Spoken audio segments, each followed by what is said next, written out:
Hey everyone, welcome to the latest in our Launch Control webinar series. We'll give everyone just a couple minutes to get into the room. Our focus today, we are joined by David Richter, the founder of Simple CFO, the author of Profit First for Real Estate Investment. Uh, David, I think that, well, we've talked, you were recently a guest on Deal Nation Launch Control's podcast.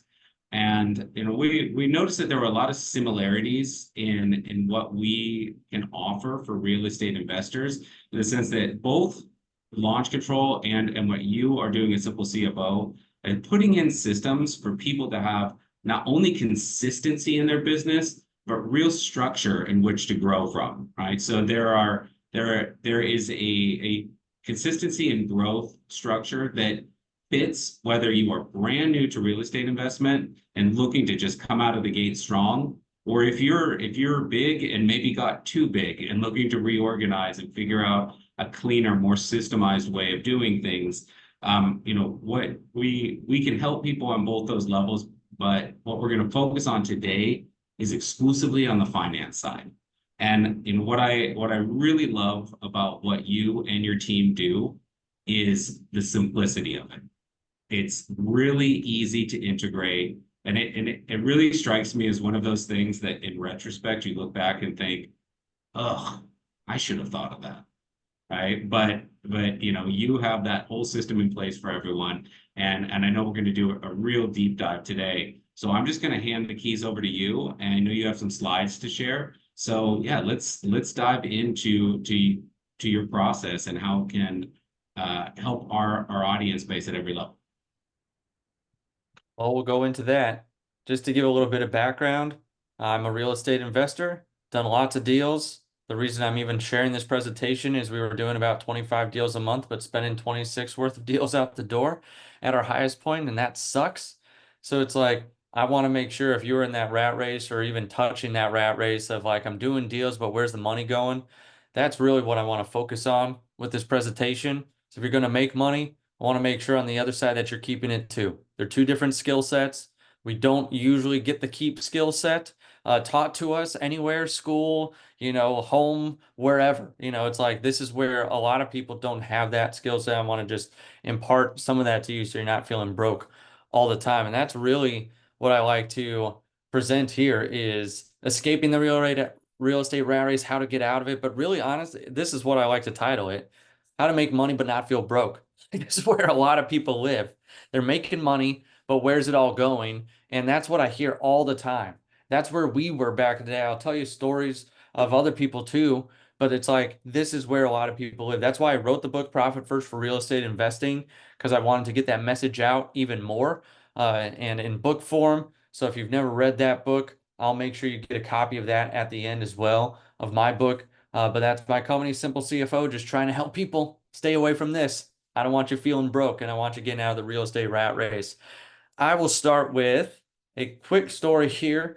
There's an investor I knew from a mastermind that we were attending when we were doing all those deals.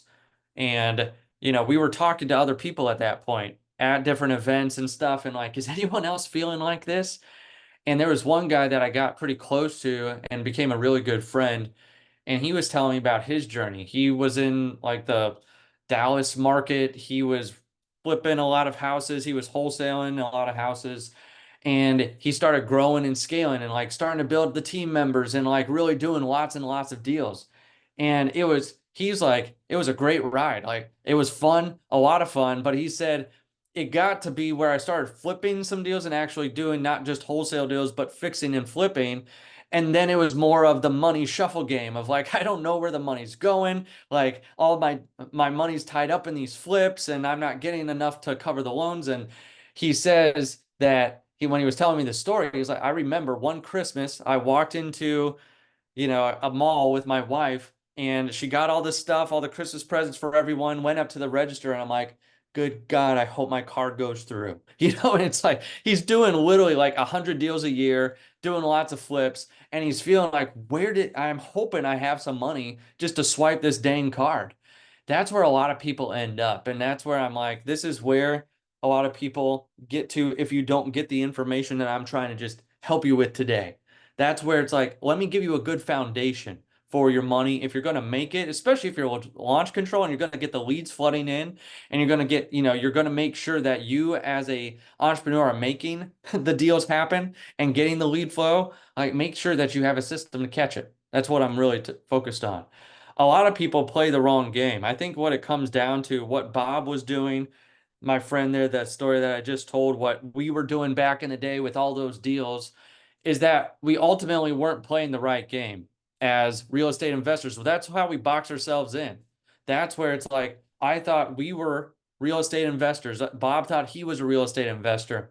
And even though that might be like a title that we give ourselves, I will say at the end of the day, we're not whatever path that we've chosen. We are not a real estate investor. We're not playing the real estate game. If you're doing something outside of real estate, buying and holding, you're not in the rental game. We're all in the game of money. That's really what we're doing. We're just using different vehicles to get to the end result. But a lot of people never learn. Like I said, they've learned how to acquire money, but not keep it. It's like there's the create part, but there's also the keep part. And a lot of people don't get that keep part. And because a lot of us just don't know what game we're playing, we don't know that, oh, wow, I actually need to learn how to manage the dollars that come through the bank so that way I know what's going on. The common problems I see as real estate investors, and honestly, just entrepreneurs in general. We work with lots of people, not just real estate investors, but people in like all the different sectors and all the different types of businesses, big, small businesses. And this is just the very common things that we hear from them. Number one is scale. They want to scale, but they've never been taught how to scale profitably. And usually that word is missing. It's like, yeah, scale, scale, scale, but profitably. Like, I want to make sure that we're not scaling ourselves into the ground. I don't know if you've ever seen that picture of the bucket. This is really where a lot of people get into. I'm going to do more deals, or I'm going to keep running and gunning. And it's literally like that bucket with the holes in it. And you just keep stuffing more deals in, and the water just keeps gushing out faster. Where if I can help you plug some of these holes today, what I can do today is help you plug some of those holes. But what I can do today, I can put you on the journey to fix where holes don't keep springing up.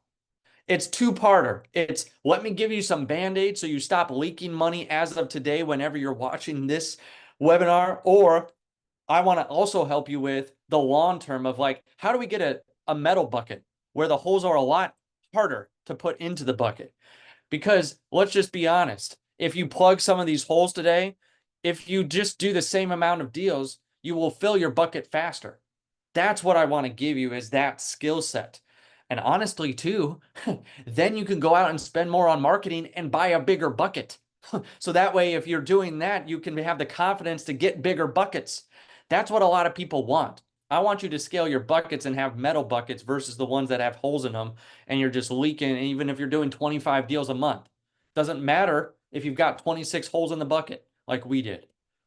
A lot of people, another common problem is so many people wear all the hats, right? If you're an entrepreneur, wear all the hats. You're wearing every single one of them, right? It's usually the core four: operations, marketing, sales, finance. Like those are the ones where we're driving the company, especially if you're like small business up and coming, you're wearing all the things.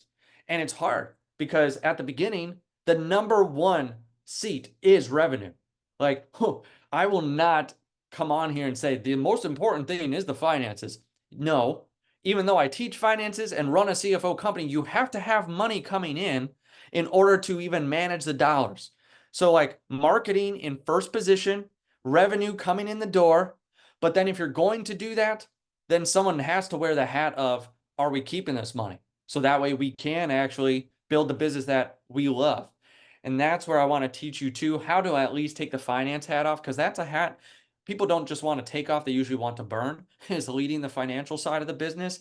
So I want to teach you a little bit about that and that common issue. Another common problem I see just out there in general, not picking on real estate investors, but the general marketplace, where someone tries to take that hat off, the financial hat as an owner, and they give it to a bookkeeper or someone they have no idea if they're really good at leading the finances, or how if that's even going to make a difference to them. Like, I don't want you to give it off to someone and just abdicate responsibility and be like, okay, what do I do here? I'm just going to give it to them and I'll see them in a year and hopefully I've made some money.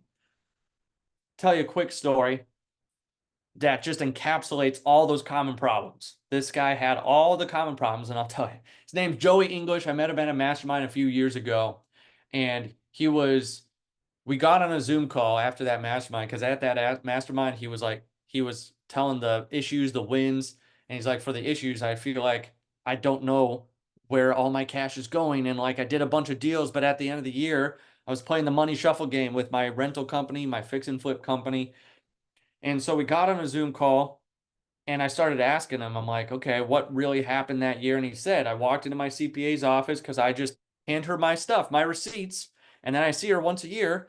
And so at the end of the year, she said, looking at your business, I'd never get into real estate. And you should have worked at McDonald's. You would have made more money. And I'm like, oh, good Lord. First of all, if your CPA is talking to you like that, probably a new CPA time. Secondly, it's like he felt that big. Like he felt like 2 inches tall because that's where he was trying to do all the deals and make the money. But then at the end of the day, he had nothing to show for it. And he said, Ashley, my wife, started working as the transaction coordinator, getting the deals across the finish line. I was doing all the lead flow and the lead gen and then going out on the appointments, and there was no one else to help me. I was working 80, 90, 100-hour weeks. And he's like, I was not able to get to where I wanted to go this last year. And I did a lot of deals. Then he said something to me that I'll never forget, and why I'm so passionate about this and why I want this to break through and why I'm spending some time up front telling you, like, if the money's the issue and you feel like you're alone, a lot of people have these issues. He said, I made more money than I've ever made this last year, but I lost more than I've ever lost. That resonated with me because that's where we were in the real estate world. It resonates honestly with a lot of people that I talk to. A lot of people I talk to feel that exact same way. That's why I even title it this. We make money, but where's it all going? Why I tell you this too is if you're the entrepreneur, you're the business owner, you're the superhero, you're guiding, you're out there, you're flying, you're fighting the good fight to make sure your business survives but also thrives. And honestly, let's be very honest, Main Street America entrepreneurs are the backbone of at least this country. It's like we need to make sure that our businesses are strong and profitable. So you don't end up where Joey was, like just always making money, but where's it going? That's not helping you. That's not helping the sellers. That's not helping anyone on their journey. You can't buy a bigger bucket if the bucket keeps having leaks in it. So I want you to stay in your superpower. Usually that's the marketing or sales or the make bucket. Like, how do I make more? How do I lean into launch control more and have them do more of my marketing and do more channels for me? So that way at the end of the day, I get more deal flow in. But I also want you to, if you're going to do that, that you know on the other side, you're going to keep more of that money as you invest more of that money as well too. So how do you make and keep more? How do you get out of the real estate rat race? This is really what it's all about and how I want you, if you're on the other end, to really keep more of what you're making. First, I want to ask you, if you're an entrepreneur, do you identify as a problem solver? Most do. Like I would say most entrepreneurs out there say, I'm a problem solver to themselves. A lot of the times, though, as entrepreneurs, we are great at solving problems, but not always great at picking the right problem, especially when it comes to our businesses. We just see the fires keep springing up and we go in there and we put it out. And as soon as one goes out, another one springs up over here. I heard a great statement from an event I was at. The guy on stage said, if you keep fighting fires, you're the arsonist. And I was like, oh, because that resonated with me because I was constantly putting out fires in the business. But a lot of us don't know which problems to solve. And what it really comes down to is if money is coming in and that's not your issue, and you've got good systems in place to make the money, it's usually on the where is that money going? How do I utilize this money the best? That's where I want to give you practical steps. Today, like I said, I'm going to give you some of the band-aids to put over the holes in the bucket, but I'm also going to give you a way of thinking as well too, so you're picking the right problems, if that makes sense. I want you as an entrepreneur to be able to say, I'm not only solving problems, I'm picking the right problems to solve. The first thing I want to go over is clarity and the confidence to have the clarity in your business. Clarity, what I want to tell you here is not just about the numbers. I want you to have clarity in this. Why did you start your business? So if you're watching this, like answer this in your head or write it down. I would strongly urge you to write it down. Don't just say financial freedom either when you write it down. Be specific to you. Why did you start your business? A lot of people don't start here. A lot of people just start, let's do the deals, let's, go out there, let's make some appointments, let's get the money rolling in.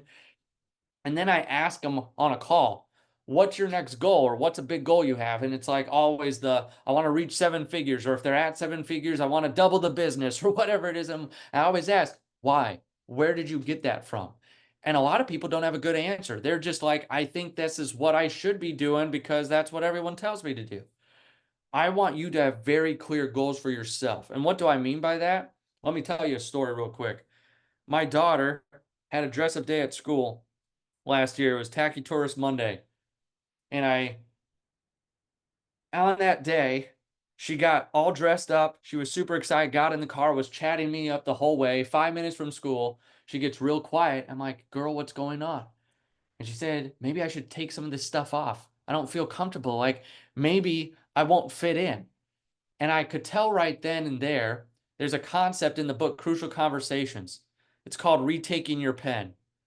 And they say, metaphorically speaking, your pen is your self-worth. And right then, my little Eleanor her pen was floating around with other snotty-nosed 6 and 7-year-olds. And like they were dictating what she should do and what she should wear for the day without them even being in the car.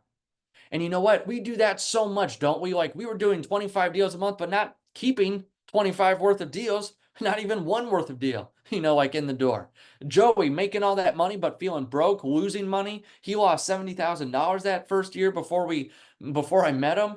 It's like, that's where a lot of us get into if we're not very clear with what we want from the business. And when I talk about this, what I'm talking about is, what do you need to keep on a practical basis? Like on a monthly basis, what do you need and want from the business? I would take it in stages. First would be, I need to find my need number. What is that? Literally, what are your monthly expenses from your personal life? And how much do I need from my business to cover that? Whether that's a salary or distributions or draws or whatever from my business, how much do I need? This will be the first hole I'm trying to plug to get you out of the rat race and to fill that bucket more is number one, by even making sure you've got a bucket for yourself. Like, do you know what you need from the company? Another number there, if you take it in stages, because first we got to get your head above water. Because if you're not even paying yourself anything, you're not even breathing. Like you're below water, you're underwater. But if you can start to pay yourself, you can start to think about, what do I really want from the business? So if you need 10K a month, what would 20, 30, 40, 50, 100K in your pocket every month do for you? What could you accomplish? What is that big why of why you started it? Whether it's time with family or giving, charity, whether it's just buying all the stuff, I don't care what it is. It's like we have to have that clear goal for ourselves, because ultimately we end up playing someone else's game if we don't. Not only are you stuck in the real estate rat race, you're stuck in someone else's rat race that's dictating what you should be doing. That's where I want you to take control, or take your pen back. Take back your pen, start writing your own story, and say, no, I'm going to play my own game. I spend so much time leading up to this point number one here and getting clarity on this, because if I give you the other bandages of like the actual cash system of like profit first and that type of thing without telling you this part of it, like without giving you like making sure you're playing your own game, you can start winning someone else's game, which feels just as crappy. I've seen a lot of entrepreneurs walk through our door where they make money, but they have no idea what they should be doing with it, because they've never clarified what they really want from the business. So I wanted to give you that. Point number two is all about cash and how do we get out of the actual rat race and set ourselves up for success. With Joey, though, went back, talked to him, and he told me, I found my need and want number. Like there's an actual form that we give out. We'll give that out at the end too. That's part of this. Like I want you to have a form to find your need and want number. It's 1 page. It's 8 questions. It's like just drawing it out of you what you really need. But he went back and figured those numbers out, what he needed and wanted from his business. And he came back and he said, David, it feels like a weight has been lifted off my shoulder, because we figured out I don't need to do 80, 90, 100-hour weeks. Ashley doesn't need to work in the business. He's like, we're going to add a couple more rentals this year. And he's like, guess how many flips we need to do this year? I'm like, I don't know, back to like one-ish a month. He's like, no, just 5, just to hit the need number. Now, Joey actually hit 5 that year, but then from there was able to scale and grow more. But he had to take a year to get back on the path, or otherwise he was going to go down in flames. So it's like, I wish, I wish back in the day when we were doing all those deals that we would have taken just a year, maybe instead of doing 25 to do like 20 or something, and keep, more of the deals in-house, or the money from those deals, or figured out a system. This is why I wish I could tell myself, 5, 7 years ago, like, I wish this is where we would have started. How much do we really need to be doing to make sure we're at least getting what we want from the business? But we never took the time to actually dig into that. But that's where it's like, where do you need to start? Now, I don't care if it's 5 deals a year or 5 deals a month or 5 deals a day. Like, write down what you're needing, because what makes you different from every other person that's listening to this, that's a real estate investor or entrepreneur or whatever, is your family, your situation, the business that you've built, the exit strategies that you use. That's where I want you to be very clear on where you're going. The other confidence I want to give you is cash confidence. This is the one that you'll see the most tangible and practical of keeping more of the physical money. The first one is, if I'm going to teach you to keep more of the money, I want to make sure you're keeping it for a cause that's your cause. Now it's all about making sure you actually keep more. So how do we do that? I love showing this triangle right here. It's a pyramid scheme. Just kidding. This is Mike Mikowicz from his book, Fix This Next. And in that book, he talks about the business hierarchy of needs, kind of mirroring Maslow's hierarchy of needs for a human being. But this is like the needs of a business. And do you see right there at the bottom what you always need? And honestly, if you're on this presentation, why you should lean into launch control is you need sales. Like, you always need to create cash in the business. So that's the bottom of the pyramid. Like, you have to make sure that you're creating cash and sales. A lot of people skip step number 2, though, and go to order. They go to the operations. They go to invest in people and systems and processes, but they haven't created profit. You know what happens then? Then you get into this vicious cycle of sales order, sales order, sales order, sales order, sales order. Boom, it implodes because you've never built profitability and you've missed a whole level of what you need for the business. And you keep cycling through those 2 things, and it's like putting fuel in a plane that's going down.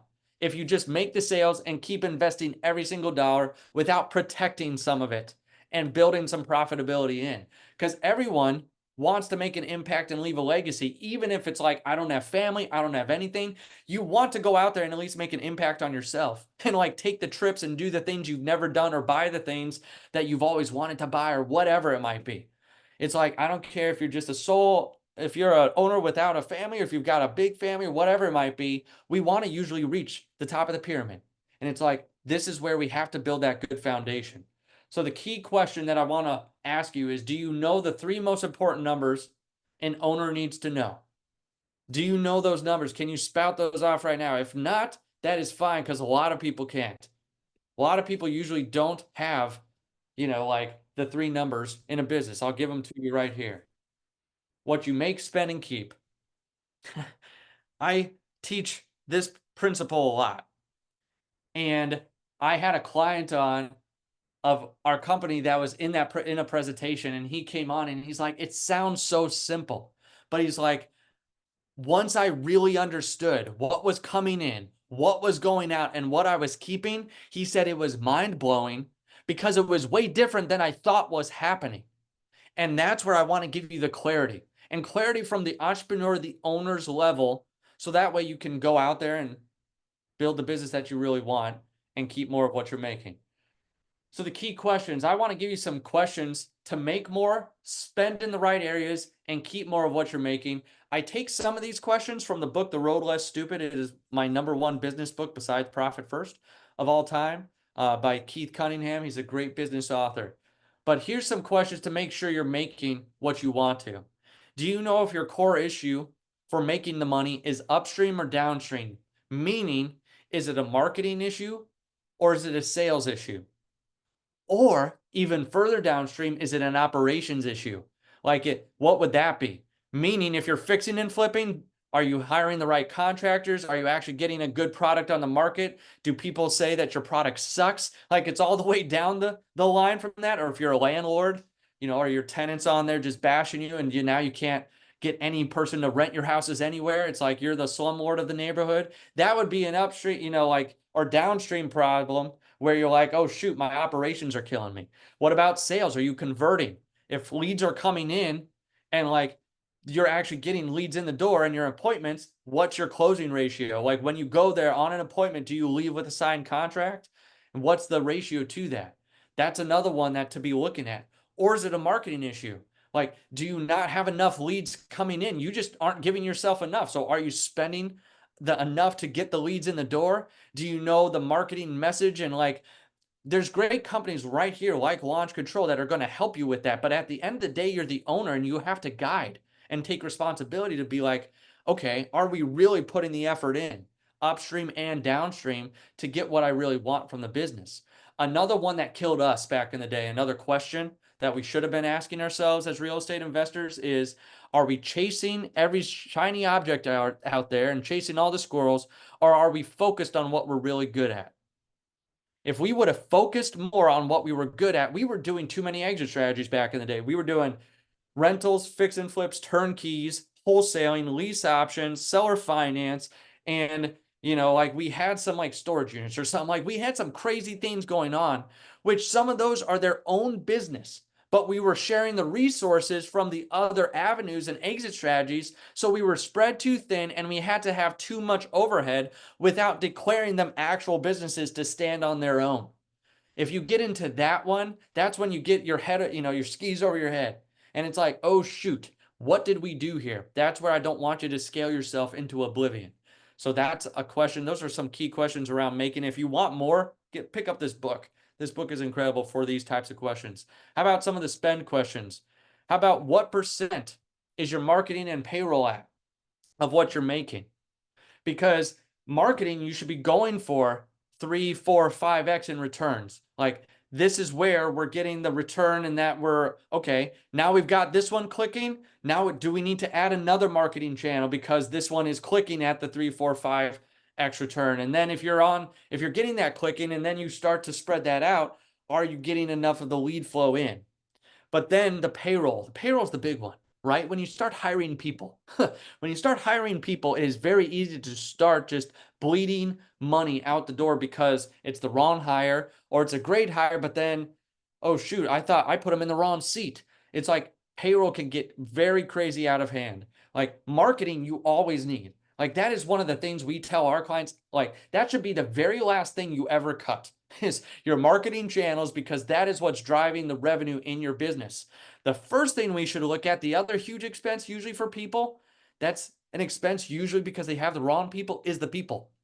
And it's hard to sometimes have that conversation because it's like, oh shoot, I love Uncle Bob and he's a great person and he's a great culture fit, but Uncle Bob's not driving revenue or he's not taking anything off your plate. So it's like, don't get there. And I'm pretty passionate about that because that was definitely one of our issues back in the day. How about the PRU functionality of our system or framework? What is that? I would say as a business owner, once a quarter, mark every single expense that you have in your business. Is it profitable, replaceable, or unnecessary? Profitable would be whether it's making you money, like your marketing channels, or it could be salespeople or whatever it might be that's getting you money in the door.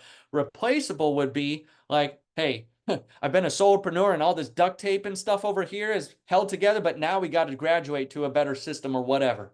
Unnecessary would be like, oh shoot, I've got a subscription to whatever Apple Music on my business account. Why did I do that? It's like, this is the unnecessary stuff that we don't need. But having a simple framework like that can put more money in your pocket just to make sure. And it's making sure, are the things that we're spending the money on profitable to us?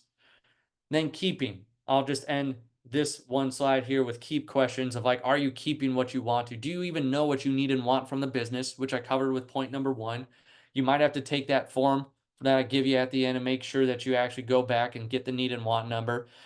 Do you keep what you actually need and want?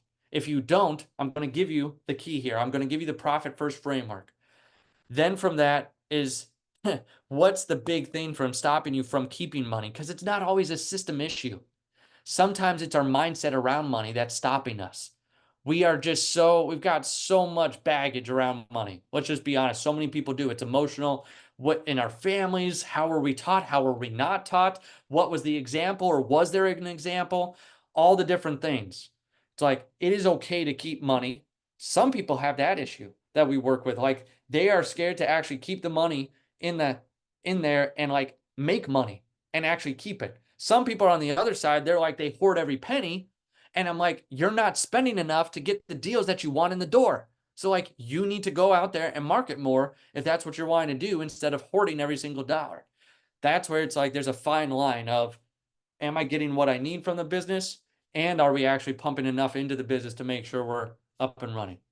I want to give you this one quote from Keith Cunningham from his book. He says, the reality is that you can drive revenue any number of ways depending on what your problem is. Some ways are harder than others, but here's the bottom line. It makes no sense to try to get more when you're not optimizing what you've got already. I'll repeat it. It makes no sense. So optimize what you have currently. That's where, let's just be real here. We're here with launch control. How many people blame launch control for their lack of leads when it's usually the owner's fault for either not giving the direction, not pouring enough money in, or not taking the responsibility of saying, I'm really optimizing what I have, or it's a sales issue. I don't know if you've ever seen that, Michael, where it's like, it's upstream and it's like, oh shoot, we're getting the leads in the door. What's your closing percentage? And then they say, what do you mean by closing percentage? Or they say it's like 10%, or whatever. It's something super low. It's like, we have to make sure we're doing and we're optimizing with what we have. Because if you just keep pouring more in the holy bucket, you just keep losing more out of that bucket. So there we go. I Yeah. give this part because David, that's like I said in the beginning, there are a lot of similarities in terms of building out consistency and scalable systems. And that leaky bucket analogy works really well with marketing as well, where yeah. Oh you're yeah. just dumping money into marketing and not necessarily, I think it was the third stage where you're looking at efficiencies and you're not looking at the efficiencies of those systems because it is a combination between what the platforms or the service can offer and then execution on the back end. And getting that really fine tuned can make a difference of hundreds of thousands of dollars over the course of the year.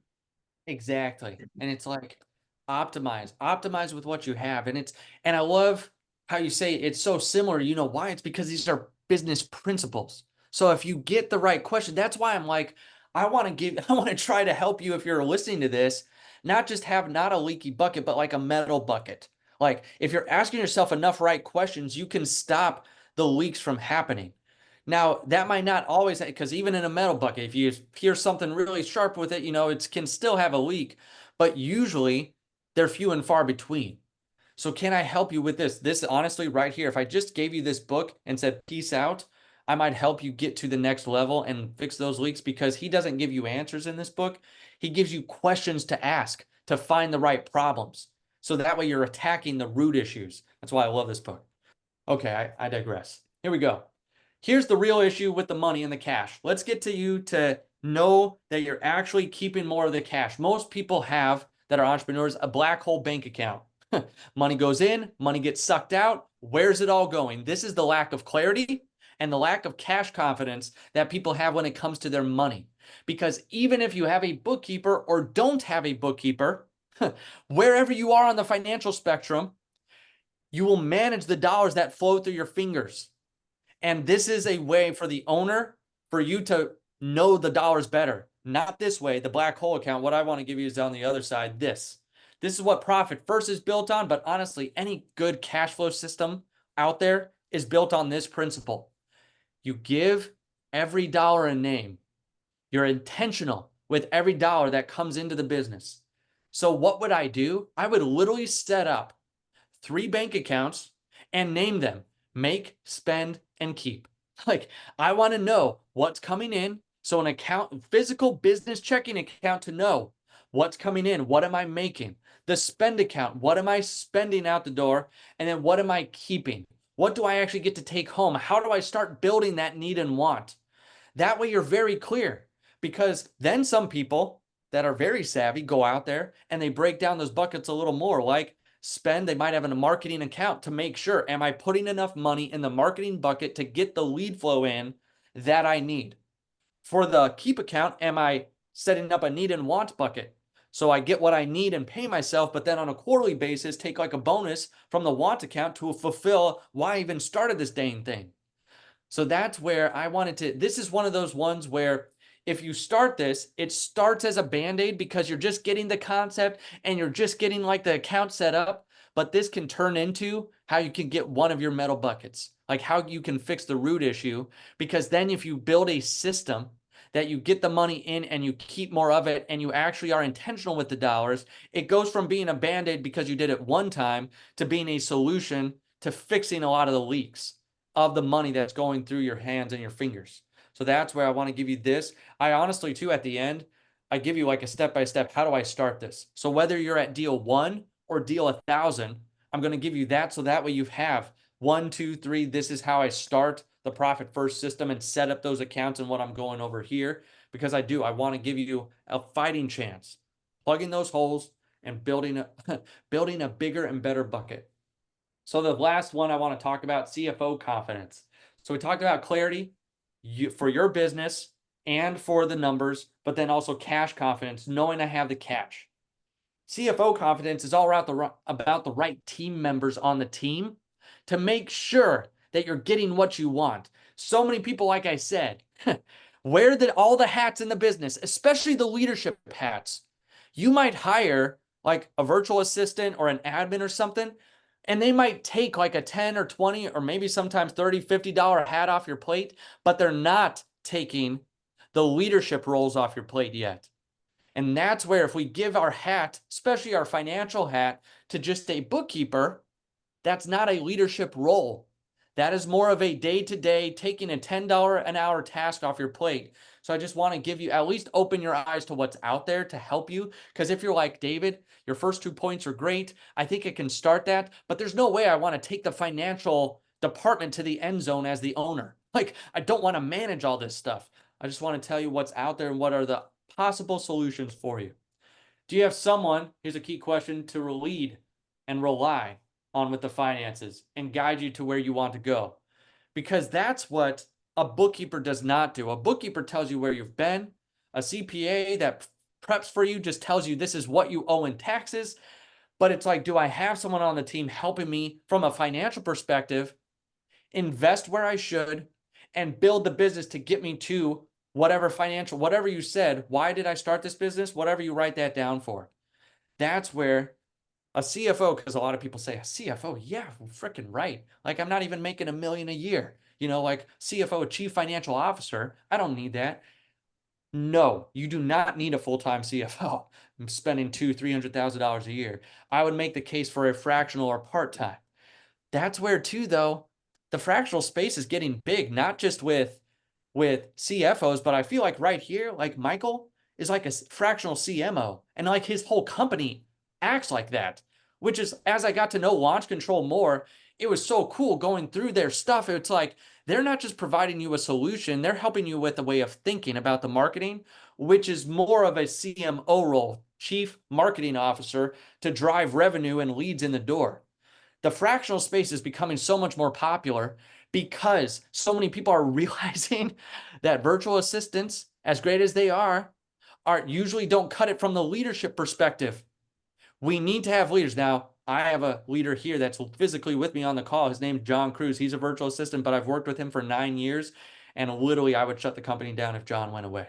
But I'm not saying a VA can't get to that. But I'm saying most people just plug the holes. I want you to have people on the team you can rely on that are leaders helping you.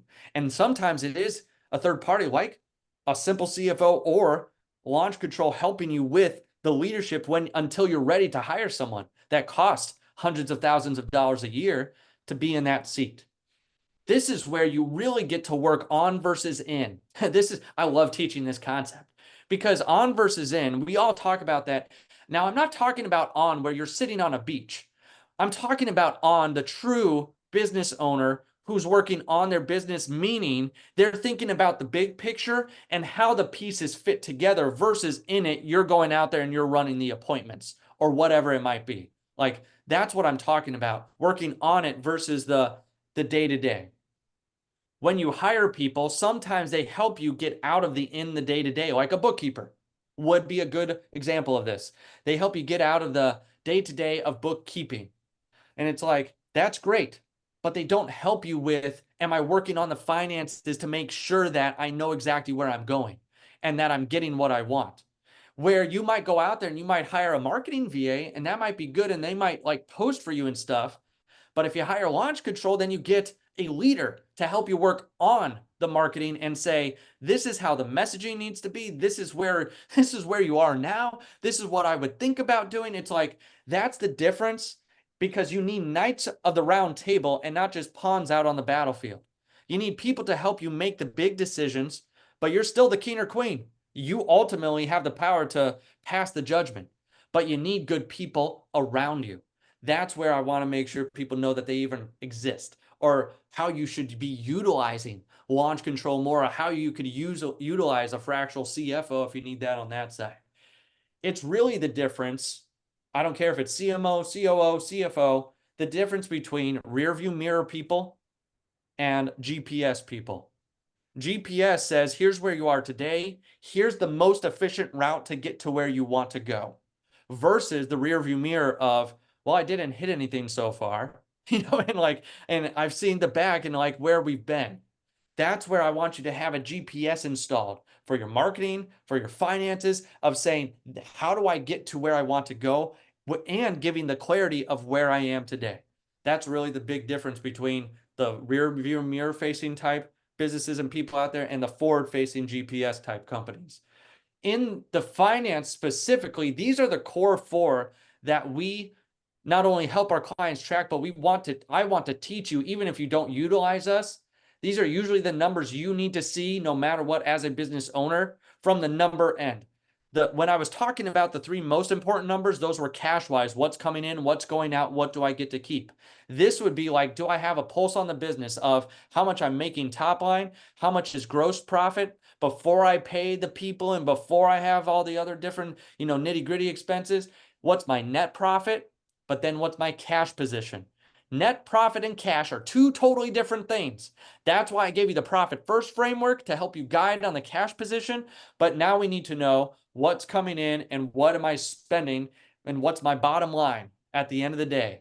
This is something that I would start to track, or if you have someone on your financial team, tell them I want this set up so I can see on a monthly basis at the bare minimum. We like weekly, but on a monthly basis, I'm seeing this. Another thing you could do too, this is one of the things we do with our clients, but you could set this up in your own business, stoplight type report, to be like, where's the issue? Especially on the financial side, you need to be answering the right questions. So like, what are the issues, the components, the issues there? What's the status of that? And then who owns that? And then on the other side, it's like, how do we get to where we want to go? But that way, if you've got someone managing this for you, it's literally what's red, yellow, green.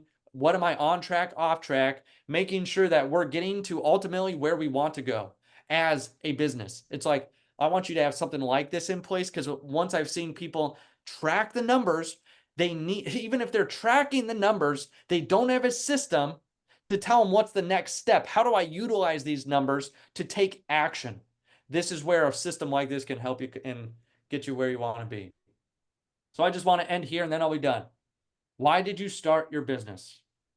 Why did you start your business? That was the question I started off with a long time ago. But why did you start your business? Because at the end of the day, you didn't build it to be a real estate rat race. You didn't build it to beat your head against the wall, make money, and feel broke. You want what you want from the business. I'll end with a story from Joey. He wanted time with family and give to charity. Those were the two overarching things of why he started real estate investing. Last year, he took a 3-week road trip in a camper he bought from the Want account from his, for his company, because he's been on the system long enough and he's built buckets that are metal now and he's keeping a lot more. But it's the bottom picture that I love. He sent this picture to me of how much he gave to a camp for kids last year. And so I called him and I'm like, Joey, that is incredible. And he's like, yeah, it's a lot of money. I said, do you remember how much you lost? a few years ago? And he's like, I could hear the light bulb clicking over the phone. He's like, oh my gosh, I lost $70,000, that year. And I'm like, right. And this last year, you gave $70,000 from one account in your money system and like didn't touch anything else. And he said, it's because I've learned to play the money game. Like I know it and I'm more confident. I was literally on a call yesterday teaching, and one of our clients was there and he said, like, I had no idea how much was really going out the door that I could have been keeping right here to be able to invest back into the business or whatever I wanted to. It's that clarity. It's making sure you have the confidence from the clarity to make the decisions you want to make to get to where ultimately it is whatever you want for you from the business. That's why I'm so passionate about this. And thankfully, Launch Control's had me on here because we're the yin and yang. They're going to help you make a lot of money. I want to make sure you're keeping a lot of that money as well, too. And you're investing it back into the right things to get to where you want to go. Because that's what leaders do. Leaders think about the overarching picture and saying, how does this, even if your books suck and they're a mess, how does getting them cleaned up and making sure they're out of your way get us to where we ultimately want to go? Because now we have the numbers, now we can make better forward-facing decisions and the GPS, and now we can invest in marketing better because we know our numbers and we know where our money's going. That's what I'm trying to impart to you. So yes, I gave you a little bit of the band-aids for today, like some of the cash things you could do, setting up the bank accounts. But ultimately, if you take the pieces of building the business around what we want, playing the game of money, and getting people on the team that really help you get to work on the business versus in it, you will start to build that the metal buckets in your business and be able to invest and grow those. So this is what we do. We're on the financial side. So we're the fractional CFO at Simple CFO, lay the financial foundation to give you financial confidence. So clarity, cash, and CFO dashboard. That's our 3 steps we do with everyone. We call it the foundation. We give you clarity in the numbers and in your goals of what you want. We help you with the profit first system to make sure you're keeping more of the money you're making. We build a dashboard tailored to your business so you have the GPS of where you're going. I want you to know exactly where you're going, especially from the financial component, so you can invest in the things you're supposed to invest in and grow how you're supposed to grow for you, for your company, and making sure you're keeping more of the money you're making. So that's where here, this is one guy from another event where it's like, I want you to know that what we're doing is helping you gain clarity. He even says, I didn't even lead him into that, but near the end, he says he feels confident. Like, that's what I want for you, to feel confident of where you are as a business owner and making those decisions around the finances. But this is how you get the resources that I'm giving you. I'm going to give you, number 1, my book. So if you want the Profit First for Real Estate Investing book, you can grab it here and download it. There's also the Profit First cheat sheet. So if you're like, I want to actually do some of the key action items you had from today, it's on that cheat sheet, like finding your keep number, setting up the bank accounts. It gives you more of the step-by-step. I've tried doing the step-by-step on some presentations and I start losing people because they get very bored very quickly on like all the different steps and all the different things. So I'm like, here, take the step-by-step. You can find that really like, just from the book or whatnot, but I want to give it to you from there. And if you want to work with us, the second page is a call to book a call with us if you could benefit from a fractional CFO. But there you go, simplecfo.com/launch. That'll get you there. And then also, we are going to make sure there's in the chat, if you are from my audience, if from Simple CFO or from Profit First and all of that, that will make sure that you get the link if you want to go with Launch Control, because I'm a big fan of Launch Control. And I want to make sure that if you need help on the other side, which is making the money and making sure you're making a lot of it, then they can help you, and we'll make sure you get that link as well too. So that's what I have for today. Thank you very much. All right, David, really, really appreciate that. Like I said, there's a lot of similarities. And one of the reasons I wanted to bring you on in particular to talk to our audience is you're one of the leaders in the industry that isn't saying more, more, more, more, more. What you need is to add. You're saying you've got what you need. You just need to fine tune this, and you'll find that there is a lot more in what you already have than you may have previously thought. And I know people on the marketing side that have that same message, on the sales conversion side that have that same message. And it all interconnects. So with launch control, you know, we start by saying we've never been a company that said send more, send more, send more. We said, look, we want to get as many discovery calls out of any amount, any thousand names that you put into the system. We want to maximize and pull as many discovery calls out of that as we possibly can. At which case, as you alluded to earlier, it becomes a sales process, right? And if you are closing 2% of discovery calls, then there is a lot of money to be made by Right. optimizing that side and just in making more money with what you already have. And then when you get into the finances side, when you start thinking, I need more money, you're probably sitting on that money already, right? Yeah. It's patching the bucket. So there is within real estate investment and honestly really any industry, it's the majority will tell you that the answer is more. And the experienced will tell you, pump the brakes. You probably already have what you need. Let's look at that first. And you know, it's a philosophy we've always had. So I really wanted to bring you on to kind of talk about how that works through the financial side. And I'll go back to again, like your that first part of the pyramid that you alluded to, like the sales and marketing lead Yeah. generation side. And this is a common issue that we'll see at launch control, and a perfect example of why implementing systems like yours from the beginning is so imperative.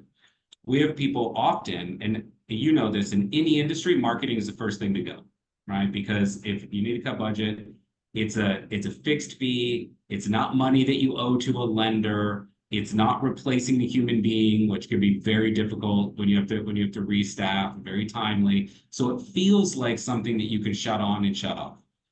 But what happens when you do that is that there's a knock-on effect for your entire business, right? The lead flow stops coming in, discovery calls drop, your ability to generate profit for your business goes down. You're not hitting your need, let alone your want, because you cut off that very important source, right? So you need to at least be able to match your need within marketing and not have to turn around and refill that pipeline every time you shut it off. But we have people often in the community that will say, look, we don't want it. We don't want to cut launch control for the next 60 days.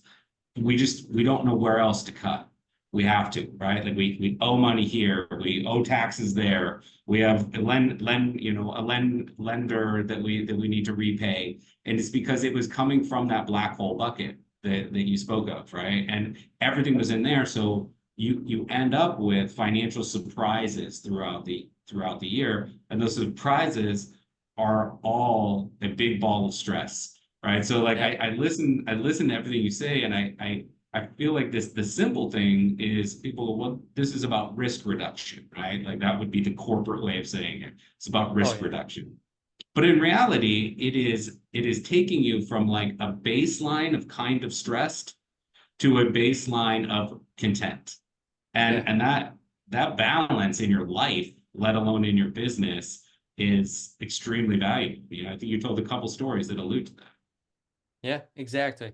And that's why I like companies like you where it's more of the not just more, but do better. Like, where are you now? Where do you want to be? And like, what are we doing right now? And are we converting what we want to? And it is. It's once you get there though, then you can make the decision. I've seen so many people come through our door now where they're like, okay, this is what, like you said, we've got actually a baseline of contentedness now. So do we want to grow and like take the next step and invest some of these dollars back into it and build a bigger machine because we've now figured out some of the key pieces behind the scenes? Or do we want to stay where we are and just keep raking the dollars in? But we know that we're probably going to have to work a little bit more in the business, ourselves. But a lot of people don't even get to that decision where it's not a fight or flight, like decision where I have to do something.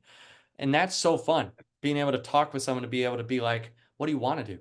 What's the next step for you? Because you're in a good position now. It's like, this is the places where we could put the money if you wanted to grow. So I just want more people in that position. Yeah, absolutely. I mean, I would love it if every investor came to us and said, here's what I need, here's what I want, right? Right. Yeah.